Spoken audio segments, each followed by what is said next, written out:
Hi, friends. Welcome to the Mobile Bev Pros podcast, a podcast dedicated to providing mobile bar and event professionals with the information they need to succeed. I'm your host, business coach, and founder of the Mobile Bar Academy, Sarah Murphy. In each episode, the Mobile Bev Pros team will bring you industry experts, information, anecdotes, and opinions with the goal of assisting you in building a profitable, sustainable, and successful business that supports you in creating wealth. I'm excited to share with you today's episode, so let's get started. I'm exceptionally excited about today's podcast episode. And if you haven't caught on by now, every once in a while, we have a podcast about something like insurance or how to start a mobile bar in under 5,000 and all of those good kind of checklisty, sexy topics. That's not where you and I live. We live in our more intimate group containers where we get to work with the nitty gritty of what people are experiencing at all levels of their business. And we don't just work on the business level, although that seems like what we would do as business coaches, but we work with them on the holistic level. And the phrase that you like to use that I love is the way you do one thing is the way you do all things. And so oftentimes people come to us with a business issue and the issue is not business. It's showing up in their business, but it's not rooted in business. And for anyone who's like, I'm just getting started and I just need all those checklisty operational things. Like you are going to get that through the Mobile Bar Academy. You'll get it through the accelerator, but you're coming in with a lifetime of experience that you're going to use and translate into your business. So we don't just work with pricing. We don't just work with marketing. We don't just work with sales, although those are things that your business will require in order to do its thing. We also need to work with that life experience. We have to work with how you show up every day in your business, who you are as an individual, as an entrepreneur, as a CEO, as an owner, that then drives how you show up and what you do every day. And it would be a complete, absolute disservice if we were just to look at what checklisty items did you do today. And that's sometimes what people want, is that accountability piece that just like, talk to me about the bullet points. Fine. I understand that isn't a big part. Getting things done is a big part of driving momentum and movement in your business. However, you and I were just talking about a theme that has come up in a number of our accelerators, mobile bar owners, some of our personal clients that are not mobile bar clients, but certainly this pattern is evident in our mobile bar containers as well. And that is play. Let's just come right out and say it. When people first start their mobile bars, they are oftentimes charged with a passion that is a creative energy, a creative force that shows up as, I'm going to try a new thing. I'm going to decorate this thing. I'm going to put a whole lot of energy in this thing. I'm going to be creative and playful and fun and energized about all of these things. And it comes across as sometimes being like, okay, well, that's not really best practice, or that's going to cost you. These are some of the things that I've said, right? Like make sure that you're making money, all of these things, because you're a business, not a hobby. And what we have found is that oftentimes we'll get to year 3, 4, 5, and they're like, where the money? I worked so hard at this and I'm not seeing the money. Like I'm burnt out, I'm drained, I'm exhausted. I don't have any clarity as to where to go from here because I've tried everything and I still cannot generate the level of success that I need for this to be making in order for me to do this. And the dance here is a delicate one, but in the beginning, there's a ton of play. And then 3 to 5 years in, we see there's less play, but also there's less momentum, there's less clarity, and there's more burnout. The solution in the beginning is usually more structure. And in the 3 to 5 year mark, it's usually more play. And it feels very counterintuitive, but that's what we're seeing is when people get stuck, the solution is to just go have fun, just try a new thing, fail at something, throw some dances in there, and not for TikTok, but like move some of this through the body. I don't know if that sounds like super silly, but like the solution to a lot of the frustration that we've been seeing in some of these more established entrepreneurs within their business is that they forgot how to have fun at it. Yeah, and this lands right where you and I are living right now with this like divine masculine, divine feminine marriage. When we think about masculine, I'm not talking about gender here. What I'm talking about are like laws of the universe. Masculine is going to be the structure, it's going to be the strategy, and like that is so very important and it cannot be negated. And then there's the divine feminine, which is like play, pleasure, sensuality. When I say sensuality, I mean of and in the senses, right? I also mean sensuality like being a lover of life, right? Being a lover to yourself and to those around you, and really like the deep and rich, it's giving like decadent chocolate cake on a first date type of feel, like divine feminine. And what we found is a lot of the people who are in those 3, 4, 5 year businesses have become so heavily masculine in their approach, so very focused on the strategy and the structure that there is an like a void, an emptiness there. And so then the work is hollow, the money is hollow, and they're not seeing success. There's a plateau that occurs. And so when we move people into this place of play and we remind them of pleasure, it can be really disrupting at first. Like we asked a question of a client who is currently looking at the time bending evolved entrepreneur container with us, the 1 to 2 container. We were like, "Hey, what do you do for pleasure?" And she was like, "I listen to podcasts and I learn new things." And we immediately reflected back that that all lives in the mental. And we actually have a name for that, but because we're on MVP, I don't actually know if I'm allowed to say it here. So like I'm not going to say it, but we have a word I for did that. kids in the car, so Yeah, if skip you have kids in the over car, that. go listen to Crowns and Chaos without kids in the car and you'll hear the term for that. The problem there is that like that's not pleasure and it's not play and it's not creative and it isn't sensual and it isn't lighting any fires. And so when you're selling something that you lack fire for, the people that you're selling it to are like, wow, that hits very neutrally. There's no erotic charge behind what you're doing. There's no desire for me to purchase from you. I can't see a craving and a deliciousness in your body. So I don't have one in mine. And so then you end up with these vanilla businesses that, maybe profit 50, 60 grand a year for years and years, and there's no forward progression, there's no forward momentum. The medicine for that is in play and it is in pleasure. And that seems to be so very absent in what we're seeing with these established entrepreneurs. Right. And I also want to mention that it's not that we don't have clients that come to us at those 3 to 5 years where all they've been doing is playing. And the answer to that is then structure. Like we definitely need to have a structure. We need to know where our money is going. We need to have clarity as to like what your cash flow looks like. Are you preparing for those down months? We need to have pricing that is indeed profitable. We need to have some marketing strategy so that we're continuing to feed that flywheel over time. And we're not just waiting for people to recommend us because the new people on the block, they're doing all the damn things and they're being all the damn places. And if we rest on our laurels when it comes to visibility and sales and marketing, we're going to get forgotten. Like top of mind, staying top of mind is really important. So it's not to say that we don't get those people too. And a matter of fact, you and I, when we went out to, I believe it was Santa Barbara, when we did the workshop there, we always do like a little Oracle card thing where everybody gets a card. And I'm going to call Kim out. I don't even know if she listens to this podcast, but she got the card play. And I kind of read that at the moment that there was, don't forget that this should be an enjoyable process. This is a playful process. And what we actually saw after working with Kim for a long time is that this woman lives for play. She's play everywhere. She's always traveling. She's always sacrificing her business to go and do like fun things. And the answer for her was actually the opposite of that. At some point, you actually do need to build a structure and a strategy and a container that we can call a business, right? If you want to make money at it, if you just want it to be like fun, then by all means, just keep doing the thing of whatever you're doing.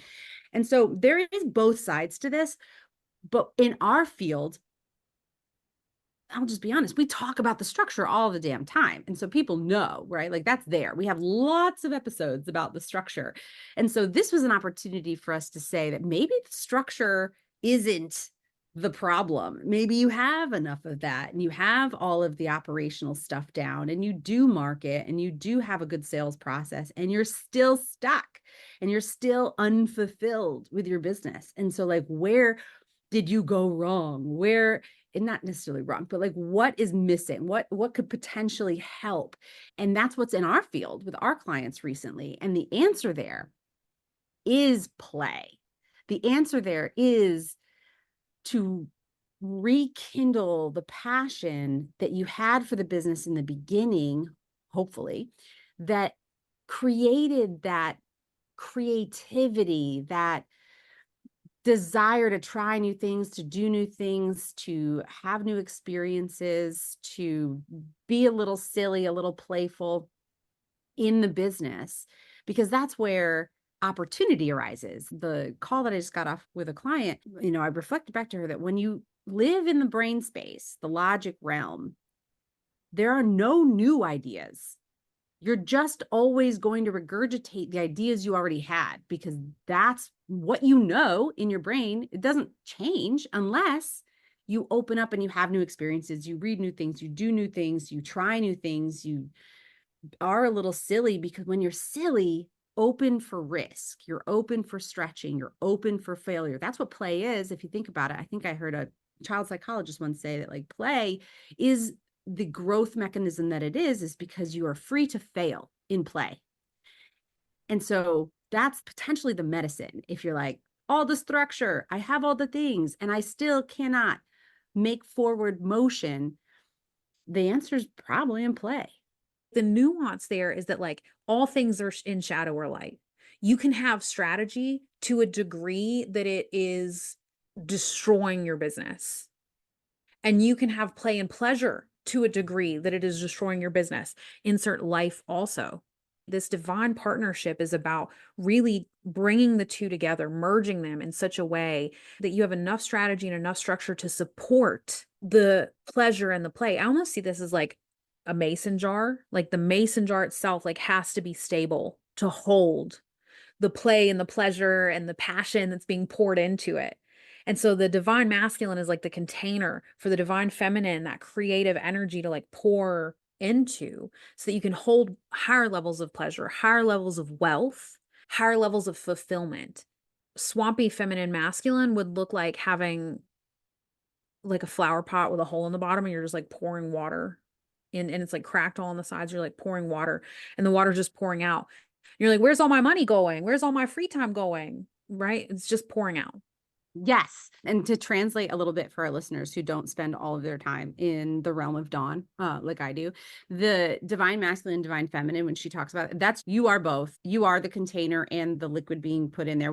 In this episode, we are not referencing your partner. We're not referencing your mom. We're not referencing anyone outside of yourself when we talk about divine feminine and divine masculine. We are talking about what we oftentimes see is that if someone is in conflict with their ability to play, they are also likely overachievers. And that's what she's talking about. That wounded feminine is showing up in ways that is picking up the slack for the wounded masculine. So because the wounded masculine is hedonistic in its search for pleasure and play and would sacrifice everything at the altar of just having a good time, the wounded feminine is over here being like, no, we need to grind it out, and we only get validation when we work really hard. And if I was to take an entire day and do nothing but lay in bed, like, what a lazy person you would be. There's so much productivity that's required. And that's where that inner saboteur that we like to talk about comes to play, is that we do a thing and then we punish ourselves for it. And then we do a thing and we punish ourselves for it. And we can never actually feel in acceptance of who we are, because the two, productivity versus play, combat, they fight each other. And so here's an invitation. I think essentially what we're trying to say is that there's an invitation here for both to be true, to recognize that if you're stuck, if you can't figure out what to do next, if there's this sense of, I've tried all the things, I'm doing all the things, I'm exhausted, I have nothing left to give, I don't have a damn new idea here, that the answer is likely in just being a little silly, Try some new things. Dance, experience pleasure without, hopefully, a ton of guilt around that, because the force of creation comes from the unknown, the unconscious, that feminine side. And again, I'm using the feminine side as the liquid that's in the vessel, not from like you're a woman. So we have lots of male listeners. You too have a feminine side. And that is the creative force, the unconscious.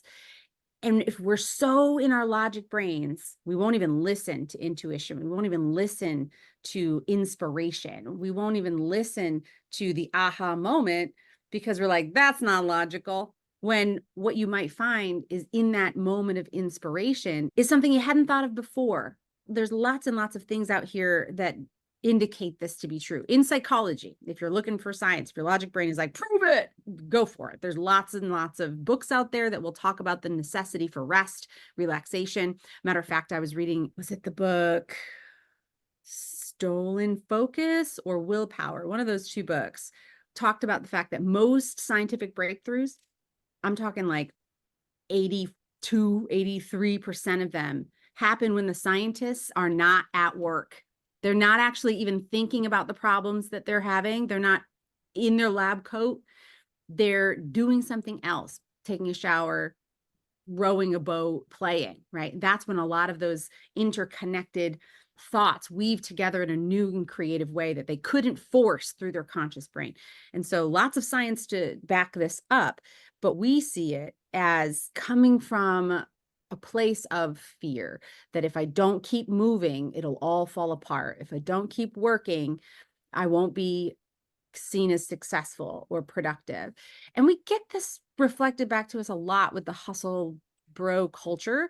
A lot of those same hustle bro culture people are now softening in a way that's like, actually, you also need to take time to rest and reset, because you can't grind it out forever. And a matter of fact, recently I read a thing, it was an email actually that came through about the concept of hustle.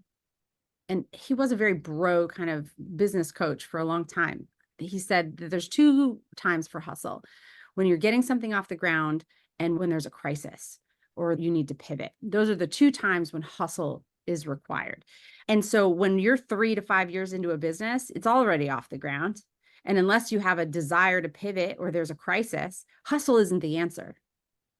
The answer there is likely to relax, to have a little fun. And at the risk of you having to continue to translate the way I see this, I'm going to share more about the masculine and feminine here, because the resistance to relaxing is a lack of trust in the strategy and structure that you've created. And the wounded feminine can't trust the wounded masculine, because what you're associating with rest is just an absolute willy-nilly, like, you're never going to have discipline again. If you stop, you're going to full stop. You'll never pick it back up type of thing. Like, if I lay on the couch, I'm just going to be a lazy daisy for the rest of my daisies. That's wounded. Whereas the divine feminine, divine masculine have a trust where I know that the structures and strategies I have put in place are so solid that I can take a fucking day and daydream with the daisies and have these incredible downloads that 82% of scientists get when they're not working on their business, right? And so there's a level of self-trust that has to be established in order for this synthesis to work. Common ways we see this is, I'm just so disorganized. I wish I was organized. I've tried all the organizational tactics, and for some reason, I just can't hold myself accountable. I'm undisciplined. This is a symptom of self-sabotaging. You're undisciplined because you can't trust yourself to do what you said that you were going to do. And so because you can't trust yourself to do what you said that you were going to do, you can't trust anyone else, or you can't trust yourself to take a day off because you don't hold yourself accountable or do what you say that you will do with yourself in these small ways. Like, don't underestimate the little things that we tell ourselves that we're going to do and then we don't do it. And sometimes we have this habit of overcommitting, and like, we could look at that. But if it's important to you and you say you're going to do a thing and then you don't do a thing, you've learned not to trust yourself.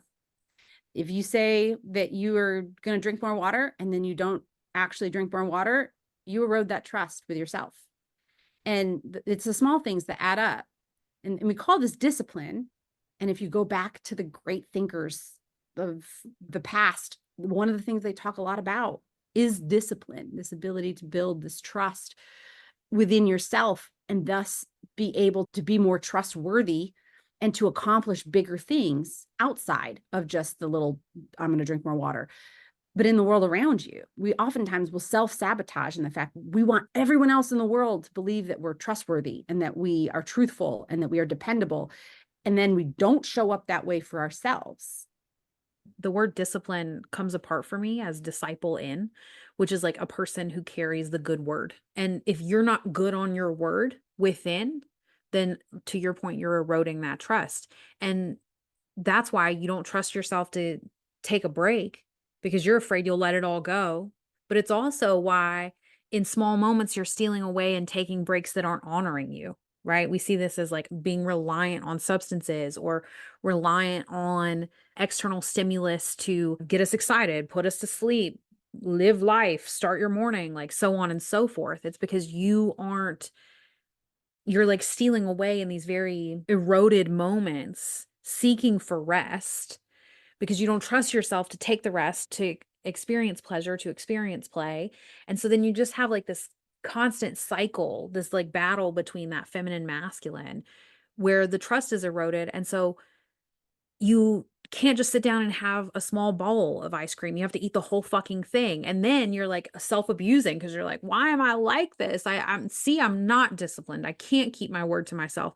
I'll just have to overstructure every aspect of my life to overcompensate for the lack of discipline that I have.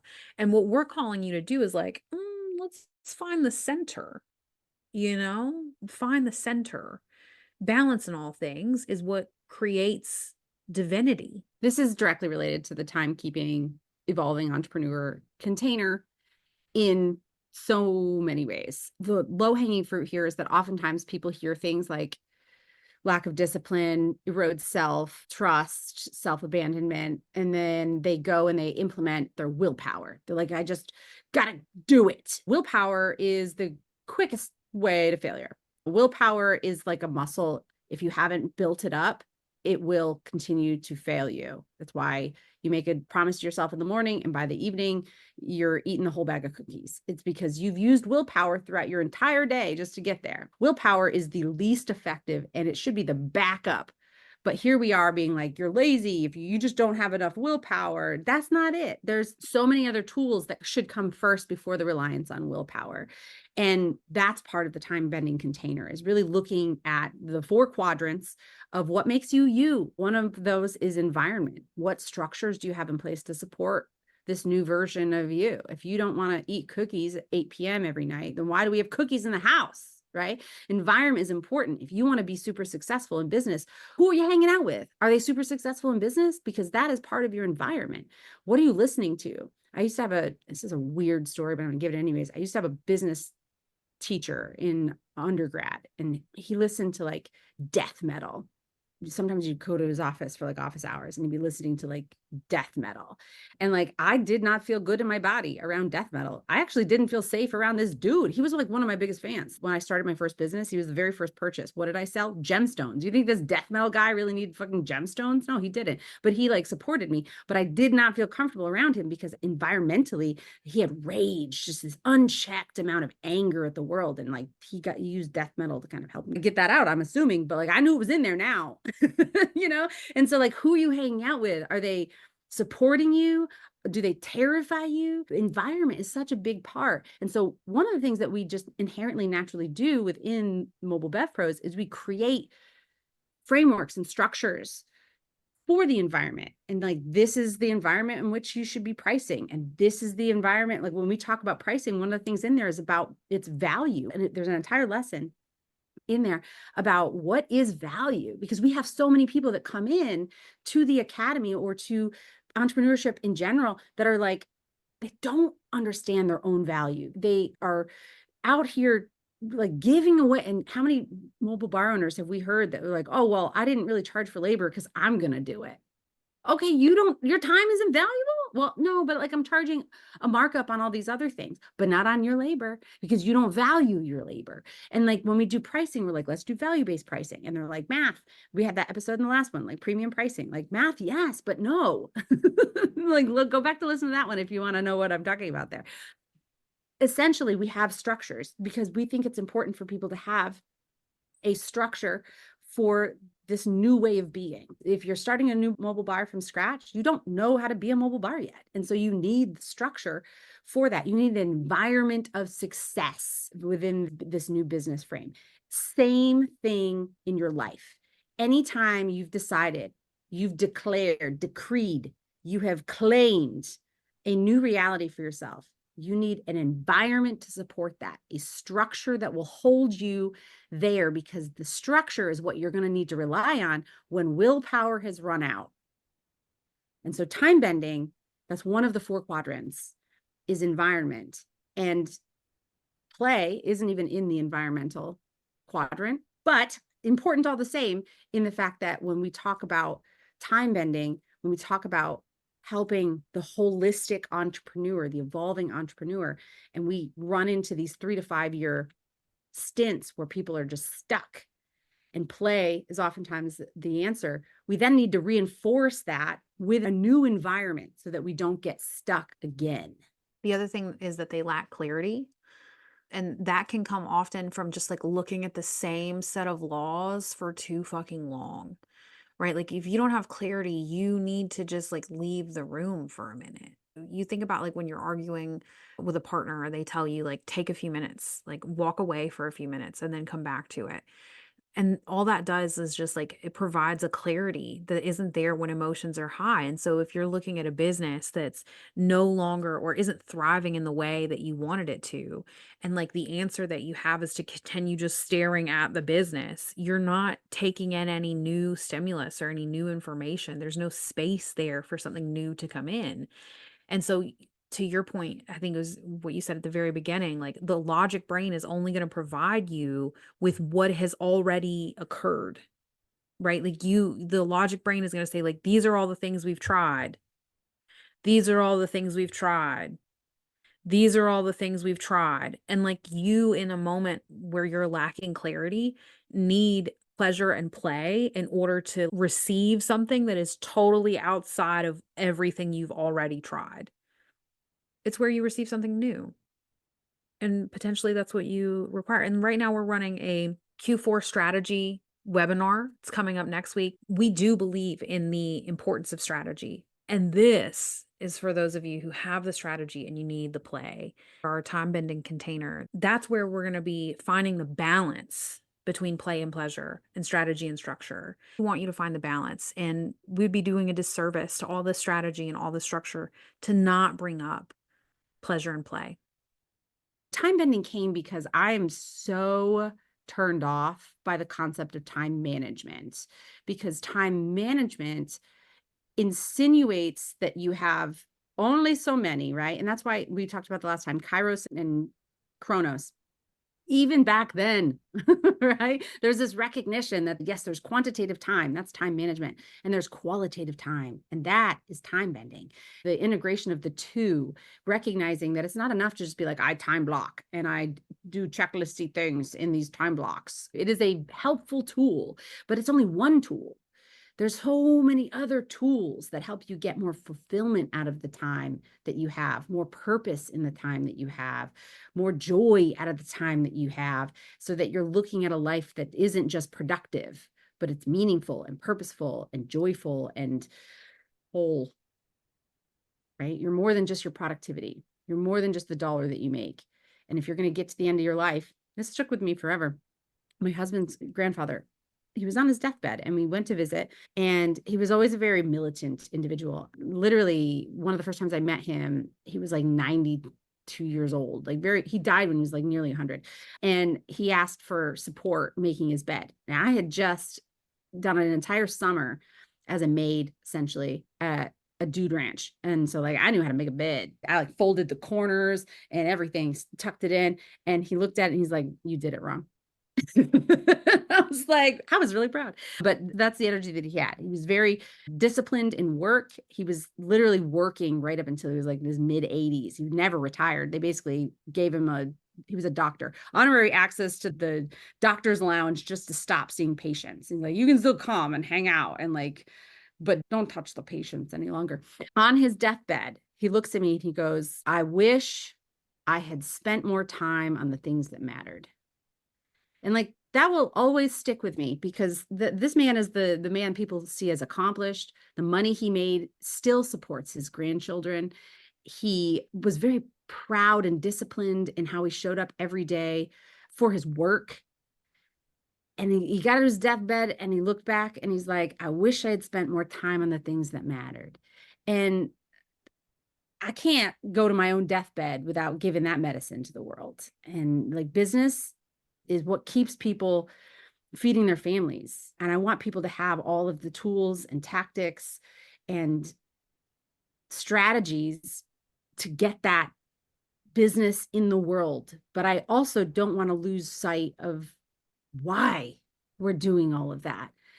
And it doesn't have to be first we make money and then we build fulfilling lives. We can do both. And a matter of fact, we have found that if you don't do both, your business will stall and you will get bored of it. You will get exhausted from it and you will opt out entirely. And then we're back at square one, right? And so holistic business practices, it's important to the work that we continue to put out into the world.